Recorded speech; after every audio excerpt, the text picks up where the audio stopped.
here outside Tottenham Police Station, and we're talking to, what's your name, sir? My name is Andrew. Andrew, and why are you down here today, Andrew? To support the Mark Duggan campaign, to support death in custody, support justice, support the criminal justice system in terms of the lack of support and trust that we now have. Because from the results of the inquest, we have to think, do we trust the police in what they're doing? Do we trust that when we are giving up our hands that is innocent, are we going to be taken alive? You know, the person came under a white flag, yeah, and he didn't need to be shot. Yeah. Then we have a criminal justice system that has failed us completely. You know, growing up here as a young man here, going out to see what happened in America and all the custody, how the police has rigged the evidence, how the criminal justice system has let us down. The same things that happen again, and we're talking around 2014 now. We're 21st century. These things shouldn't be happening to us. Well, as the police get more and more privatised, this is going to get worse, isn't it? Of course, it's going to get worse. But what we've got to do is stop and search.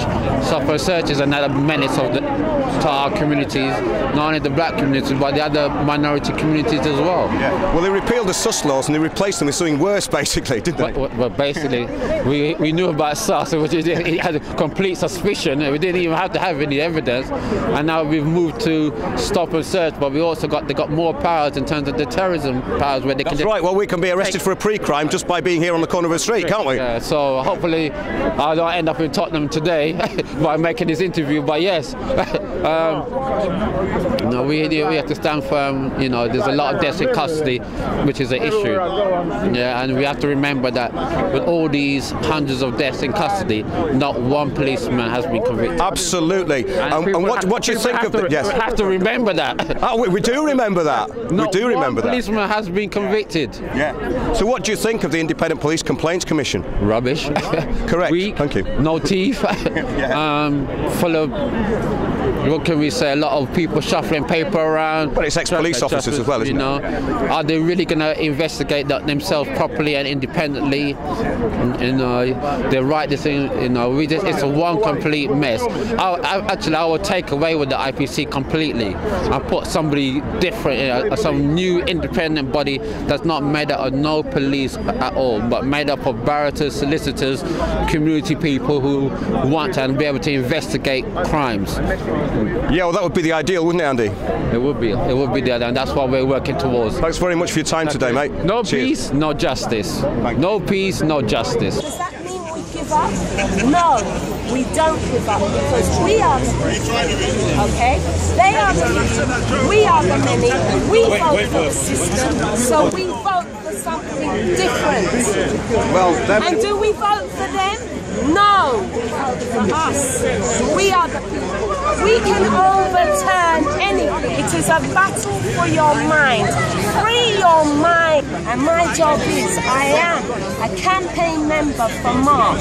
Yeah, I am a campaign member, and I want to stand on truth and represent truth. So if I am a journalist, how do I go home at night and sleep knowing that I have fed the people a load of crock?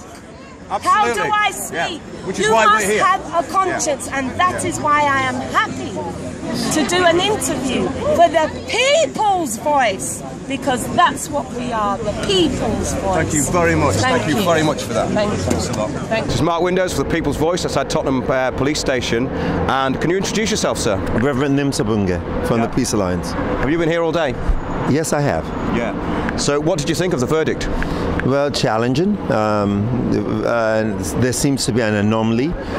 It's very difficult to understand how the jury could say a man was unarmed and yet they gave a verdict of lawful killing. That's quite an anomaly in any country. Absolutely. In your opinion, do you think the jury was led? It's not mine to say. Very diplomatic. So what do you think could be the future around this case? Do you think there ever will be any form of investigation into what's happened?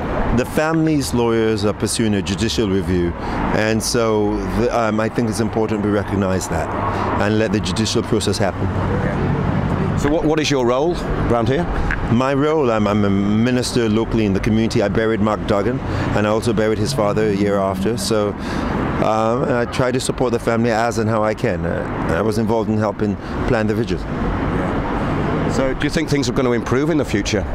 They better, because that's the demand that the community and the family are making. There needs to be a much stronger arena of trust and confidence around police, and so yes, it better. Absolutely, but with the police being more privatised, in my opinion, things may get worse. What do you think of that? I pray not. Thank you very much.